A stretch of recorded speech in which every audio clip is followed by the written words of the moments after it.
my name is Charlie, and my thesis is for the Department of Product Design, and it is titled Design for Migraine Management, Addressing and Trying to Mitigate the Social and Emotional Burdens of Migraine. So as a product design student, I approached this as a design challenge. My thesis culminates in a product proposal. I started with research, both primary and secondary research. Secondary on migraine itself, people who get migraines, who are called migraineurs, the current market, things like that. And then I also did primary research, which was consisting of a questionnaire and in-depth interviews with 6 different users who experience migraine. So starting off with what migraine is generally. So it's a neurological disease, and it is one of the world's leading causes of disability. It can be accompanied by many different secondary symptoms. With the symptoms that you experience, and also with the triggers or causes of a migraine, they're all very highly individualized, as is the whole condition. So what migraine looks like in one person will be very different than from another person. It's a pretty prevalent condition, with 1 in 6 Americans being affected by migraine. I combined that secondary research with insights from my primary research into a migraine burden framework. So this is essentially laying out all of the different aspects of a migraineur's life that may be affected by their condition, and they are medical, financial, professional, social, and emotional. The biggest current solution on the market right now for migraine is pharmaceuticals. What's important to recognize is that the existing solutions right now can, to an adequate degree, be addressed by prescriptions, but social and emotional burdens cannot. So when I'm talking about social and emotional burdens, for social, 70% of migraineurs have avoided making plans because of their migraines, and 31% of migraineurs have been invited to fewer events because of their migraines. So generally it can be a very isolating condition. As far as the emotional burden, 48% of migraineurs agree that they sometimes feel guilty about their migraines because they feel that there is more that they could do to manage them properly. It kind of can negatively impact how a person feels about themselves and their condition in the form of guilt. And so that brought me to social and emotional burdens. And from here, I wanted to understand what avenue was best for me to take in order to address those. And so that brings me into the problem definition phase of my research. The first design opportunity is called I don't know why I feel this way. So as you're going through your life and you start experiencing a migraine, you might not realize that's what it is. And the longer it takes for you to make that mental connection, the longer the delay before you can take precautionary measures, like taking medicine or changing your environment to avoid triggers. So the sooner you recognize your migraine, the sooner you can help stop it in its tracks. Also, the sooner you realize it, the sooner you can start recording. And then finally, my last one is long-term migraine management. So migraine is really heavily affected just by different lifestyle habits that you have. So diet, water intake, sleep, stress, all of these things can really heavily impact your condition, both the frequency and intensity of attacks that you're experiencing. So the better your management of your just general lifestyle habits, that kind of translates to long-term migraine management.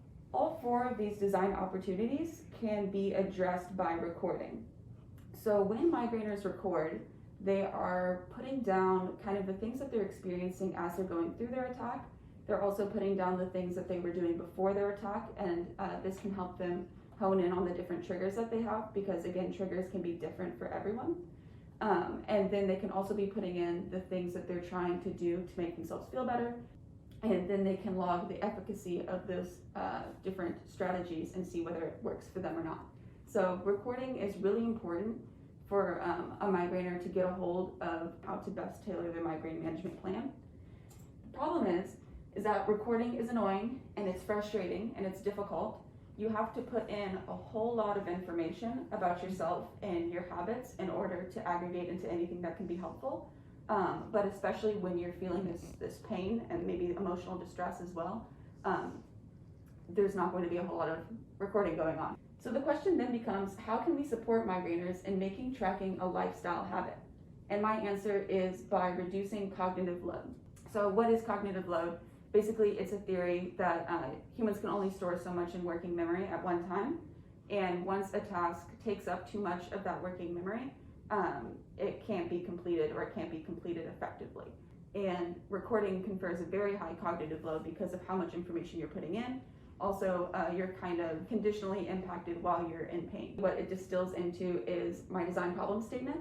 which is how might we make migraine tracking a lifestyle habit in order to increase the control that migraineurs have over their condition, which will then reach my ultimate goal of decreasing social and emotional burdens of migraine. That brings me into the proposal of my actual system, which is called the Pagno system. These are the main two components of that system. They're both tracking devices, and they work in concert with one another to lower the cognitive threshold of tracking as much as possible. I had three overarching goals. The first was to make it immediate. The system starts with Eto, the wrist wearable, and it allows you to put in only the most essential information and put it in there with you, and you don't have to dig for a piece of paper. You don't have to open your phone for an app. You're able to put in your information and start recording as soon as possible. Second, I wanted my system to be comprehensive. Although I do want to lower cognitive load, realistically, I can't ask them to record less information because all of that information is still really essential to understanding what it is that they need to do for themselves. And so that's where UMO comes in, which all of the information that is secondary but also essential is recorded on this device. And then my final goal was to make this system personal. So migraine is such a highly individualized disease that you can't really do much of anything that's one size fits all. So all of the functions for both Eto and UMO, I wanted to be as customizable as possible. And so I put that in the Pagno mobile app. Here I can go a bit more into how each of the devices works. Eto, the wrist wearable, the screen comes on and prompts you to start a recording. And when you start a recording, you can only do one of two things, which is to add medication that you have taken and to increase or decrease your pain level. So adding your medication is really, really important because you need to know when you're taking your medication to know how long it's taking for it to work and whether you need to redose. And then finally recording how your pain is changing throughout your attack, and then hopefully pressing the I feel better button and ending the attack so you can really get solid time frames on the duration of your attack. And everything else, like I said, is recorded on the UMO device.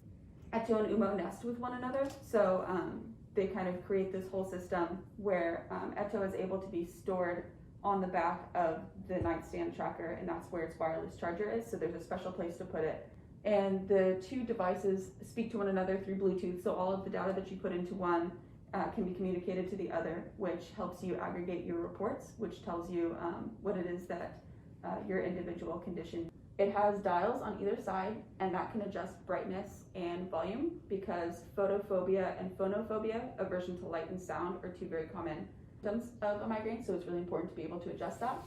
And then the last feature is on the top is a voice activation button. So again, with lowering cognitive load just as much as we can, if you're not up to inputting things on the touchscreen interface, then you can input using your voice. So beyond just adding your medication and when your pain is, you need to add all those other important things like what it is that triggered your migraine. That's kind of the reports that it generates to help you understand the trends in your migraines. So then the final part of the system, like I said, is the Pagno mobile app. So as you open it up, you can do one or two things. You can access the settings, which is kind of the main utility of it. You can also record, because I want to acknowledge that you're probably not going to have Eto with you 24/7. So if you're in a situation where you don't have any of your recording devices with you, you still should be able to record because that's the most important thing. So there is a recording feature within the app, but primarily it's for the settings. So in the settings, you can do things like individualize your medication management, the connections, share reports with your medical provider, things like that. You can also update the settings for both Eto and UMO. So for example, there's a lot of things that you need to record, but not everyone needs to record the same things. You don't want to swipe through a page that's not relevant to your personal plan. And so you're able to turn off those pages. So you're only swiping through the things that are the most essential. So just to get down to it, the three main goals for this entire system is to support migraineurs in their social and emotional regulation through their condition, to optimize the way that they're tracking, and then finally to empower users, because how you feel about your ability to take care of your condition impacts ultimately your condition. It's just your mindset and your outlook. So going back to the emotional burdens, if you're feeling frustrated or guilty or helpless, then there's not a lot you can do to help your overall condition management. So Those are the three things that I want to do with the system: support, optimize, and empower.